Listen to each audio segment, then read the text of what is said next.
যুক্তরাষ্ট্রের অভিযানের আশঙ্কায় ইউরেনিয়াম ভান্ডার সিল করে দিয়েছে ইরান। দেশটি পরমাণু স্থাপনায় প্রবেশের পথ বন্ধ করে দিয়ে সেখানে মাইন স্থাপন এবং গোপন সুড়ঙ্গ ধসিয়ে দিয়েছে। ১৩ জন মার্কিন গোয়েন্দা তথ্য সংশ্লিষ্ট ৫টি সূত্রের বরাতে সংবাদ মাধ্যম সিএনএন এ তথ্য জানিয়েছে। সূত্রগুলো বলছে, ১ মাস আগের তুলনায় এখন ইরানের সমৃদ্ধ ইউরেনিয়ামের কাছে পৌঁছানো অত্যন্ত কঠিন হয়ে পড়েছে। মার্কিন সামরিক বাহিনী এই ইউরেনিয়াম জব্দ করে পারে বলে মাসখানেক আগে ইঙ্গিত দিয়েছিল প্রেসিডেন্ট ট্রাম্প।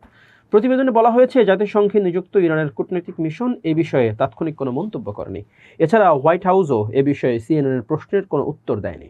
বেশ কয়েকটি সূত্র বলছে, এখন খোদ ইরানিদের জন্য এই সমৃদ্ধ ইউরেনিয়াম বের করা কঠিন ও বিপজ্জনক হবে, কারণ এর জন্য ভারী খনন সরঞ্জাম এবং মাইন অপসারণের প্রয়োজন হবে। এ ধরনের কাজ অত্যন্ত ঝুঁকিপূর্ণ।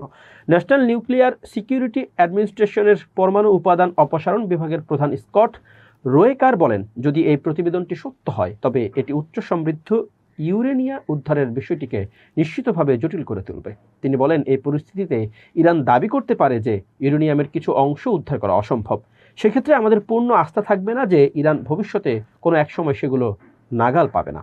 উল্লেখ্য, ইরানের পরমাণু প্রকল্পের পাশাপাশি দেশটির সমৃদ্ধ ইউরেনিয়ামের মজুদ তেহরান এবং ওয়াশিংটনের মধ্যকার উত্তেজনার একটি বড় কারণ। জাতিসংঘের পরমাণু প্রকল্প পর্যবেক্ষণ পরিষদ international atomic energy authority IAEA এর তথ্য অনুসারে ইরানের কাছে 400 কেজি ইউরেনিয়াম আছে। এই ইউরেনিয়াম 60% বিশুদ্ধ বা পরিশুদ্ধ। বিশুদ্ধতার মান 90% উন্নীত করা হলেই এই ইউরেনিয়াম দিয়ে একের পর এক পরমাণু বোমা তৈরি করতে পারবে ইরান। 2025 সালের জুন মাসের প্রথম সপ্তাহে IAEA এই তথ্য জানানোর পর ইরানের ইউরেনিয়াম হস্তগত করতে ওই মাসেই দেশটিতে সামরিক অভিযান শুরু করেছিল ইসরায়েল ও যুক্তরাষ্ট্র। 12 দিনের সেই অভিযানে ইরানের পরমাণু প্রকল্পের সঙ্গে সংশ্লিষ্ট স্থাপনাগুলোর ব্যাপক ক্ষয়ক্ষতি করতে পারলেও ইউরেনিয়ামের কোনো সন্ধান পায়নি যুক্তরাষ্ট্র, ইসরায়েল।